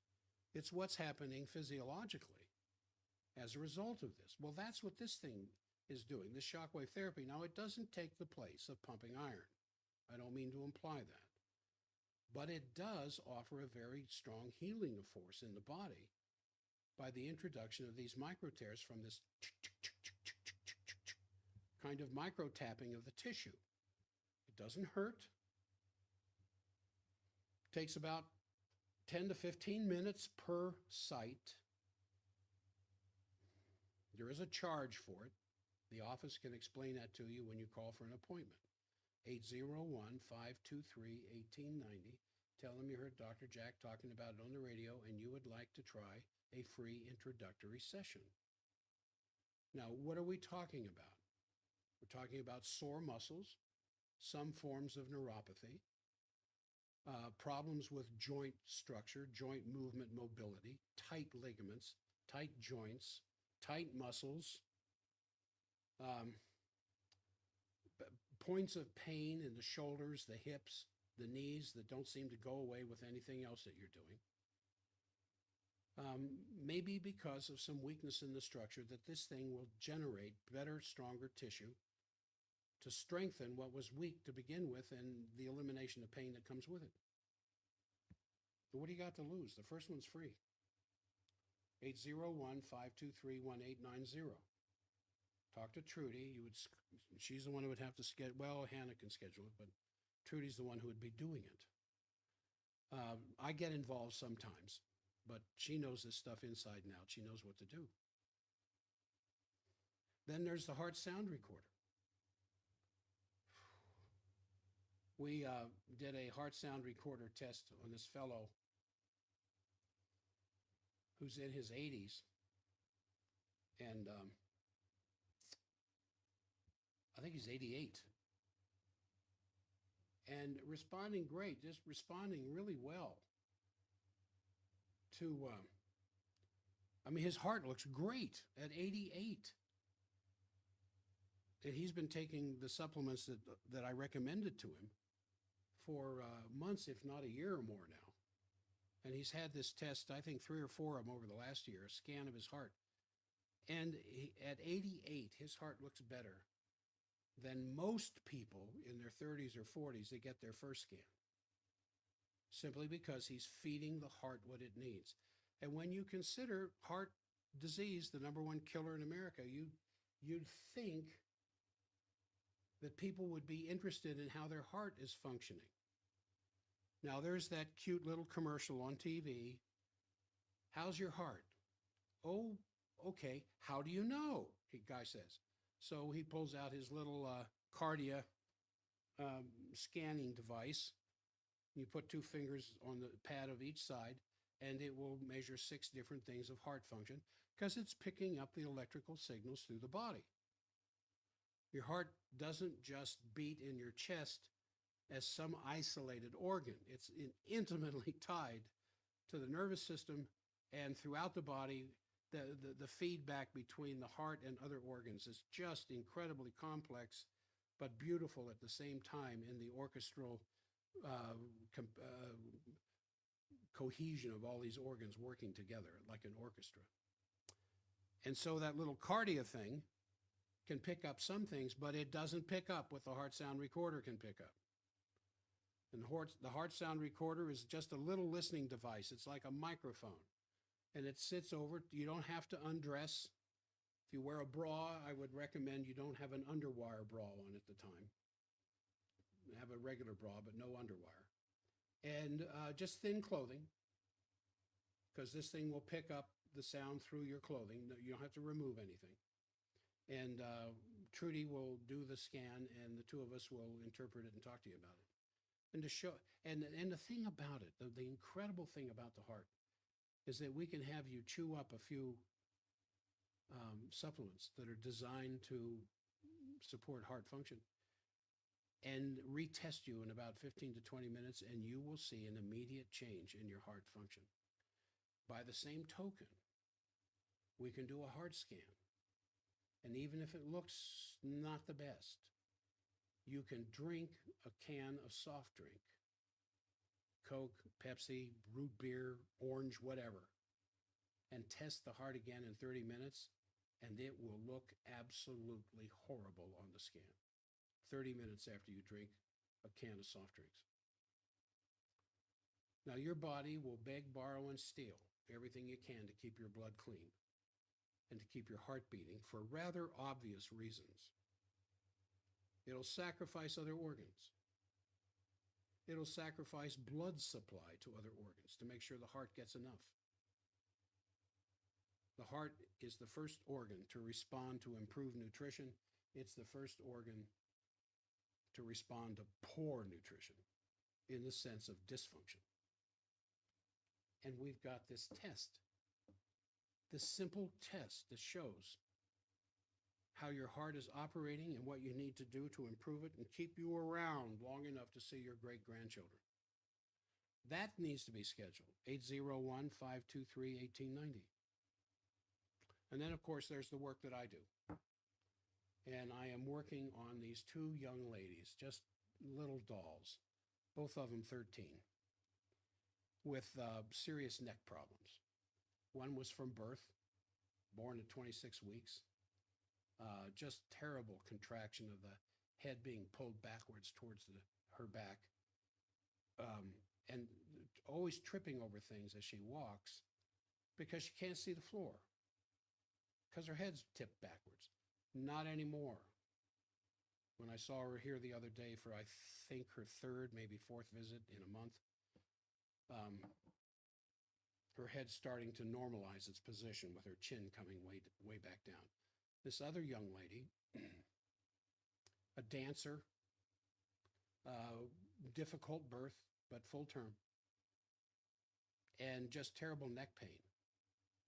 And so when I took pictures, she has a kyphotic neck. In other words, the curvature of the neck is going forward, almost like a swan dive, instead of backwards the way it's supposed to be. You have these 4 curves in your spine. Normally you do. A normal spine will have 4 curves. The top one in the cervical spine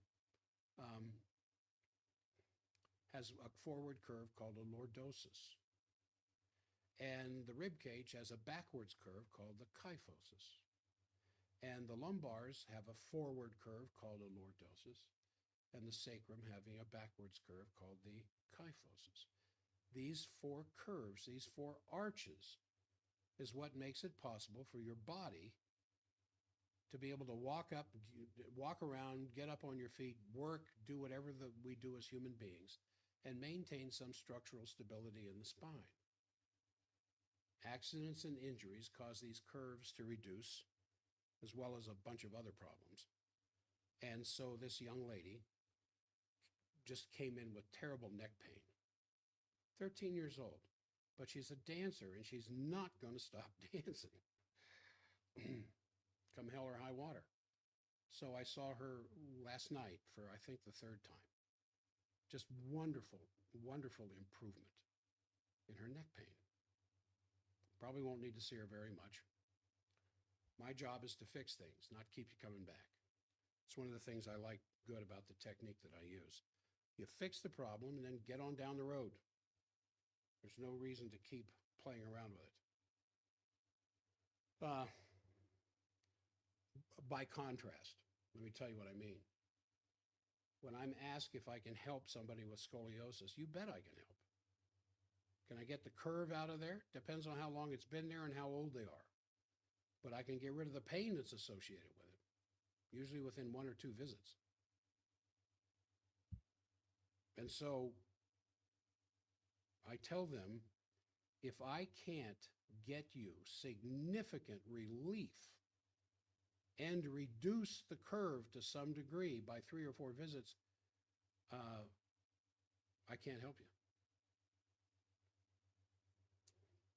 I can't remember a case where within 3 or 4 visits there wasn't significant reduction in the pain and a straightening up of the spine.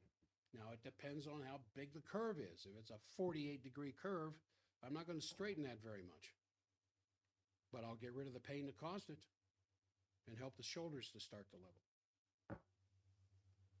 So by contrast, I'm aware of a particular doctor who says they're a specialist in scoliosis, and they want to see you 2 times a week for a year. And when I heard that, I thought that they were joking. I said, oh, come on, you're not serious. No, that's what he said. He wants to see my daughter twice a week for a year. So I said, listen, if after I've worked on her 4 times, if she doesn't have significant reduction in the pain in her back, I'll give you your money back. Twice a week for a year, for crying out loud. All right, that's enough bad-mouthing of my compatriots out there. It's just, I don't know. It's just that, I don't know. All right. So what do I need to talk about that I haven't talked about? I talked about the shock wave, and I talked about heart sound and NUCA. Oh, a fellow fellow I saw last night, I think for the fifth time in about 6 weeks, maybe 2 months, just came in with horrible, horrible sciatica. I mean, to say he was limping is not giving a good enough description of the terrible pain that started in his butt and went down his leg. He said, I feel like I'm stepping on a branding iron every time I put weight on my leg. And he said, I hear you're a specialist in the neck, so I don't think you can help me. And I said, no, no, no, no, no. That's from serious misunderstanding. My playground is the neck. My playground is the very top of the neck, because the top bone is the only freely movable bone in the entire spine. All the rest of the bones in the spine are all joined together with discs and very tough ligaments. They don't move independently. They move together as a unit, kind of like a snake. But the top bone is independent and will move independent of the rest of the spine because it's not attached the way the rest of the bones are. It floats on the second bone. And so I use that to straighten the rest of the spine. And so after examining him, I said, yeah, you have sciatica because of the description of your pain. I can see that. You obviously are suffering. You're almost in tears. But trust me on this. There's a reason why your friend sent you in here. Now, I can go into a lengthy neuromusculoskeletal explanation of the biomechanical approach I take to take care of these problems, but you're not going to understand it. But what you will understand is how you feel after I work on you.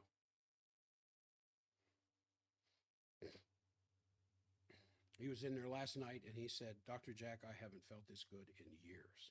Thank you, thank you, thank you.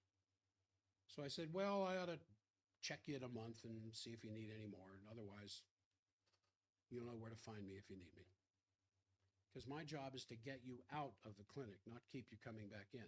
My job is to fix the problem so you don't have to keep coming back in, which to me is the essence of healthcare. Fix it or go home. All right. Is what I do a panacea and a cure-all for everything? Of course not. Every time I run across something that's not in my scope of practice, I refer them out. I refer out a lot of people. I referred out somebody last night. But when it comes to probably 90% of the things we're hurting from, there are two primary causes. Number one, the spinal misalignment, where the body's in a constant fight or flight adaptation with high levels of cortisol, trying to deal with that neuromuscular imbalance. And number two, malnutrition. The muscles and the joints simply don't get the nutrition they need to be strong to hold you up against gravity. We could put you up there on the International Space Station and we won't have to worry about these things. But if you're going to be down here on the surface of the earth, we need the spine in balance, we need your autonomic system in balance, and we need your metabolic system in balance. That's what we specialize in. Okay, we're going to go to the top of the hour here in a second, or several seconds, and that will be it. Tomorrow I pre-record the Doug Steffen show, and then I won't be back on again until next Monday. But gosh, there's so many things going on in world affairs that I talk about on Monday and Tuesday. This may be the week I have to do some additional shows on global affairs unfiltered. See you all Monday. I said that for the benefit of the K-Talk crowd. For those of you who are on the stream,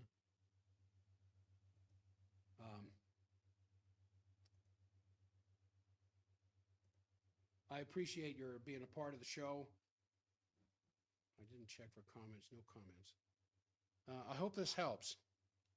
And you can contact me at Jack Stockwell office at ktalk at gmail.com if there's some things you want me to talk about that I haven't talked about. I'd be more than willing to do that. So I'm going to end the stream, and I will see you all live next Monday morning or pre-recorded between now and then.